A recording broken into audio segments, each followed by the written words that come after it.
Hi, I'm Katie, and I'm here to explain what it means to get your home in rent-ready condition. In order to market your home properly and to get the highest rental amount paid by a tenant, it needs to be in what we refer to as rent-ready condition. In a perfect world, this would mean the following 7 things.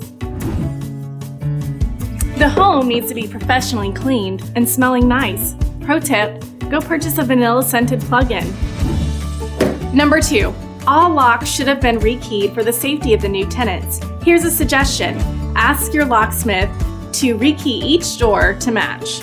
Number 3. You only have one chance to make a first impression. Keep your lawn mowed, neat, and tidy. Number 4. The floor should be cleaned. This means if you have carpet, it needs a good steam cleaning or vacuum. And if you have wood or tile floors, they need a good mopping. Number 5. Window blinds are clean and in working order, not broken.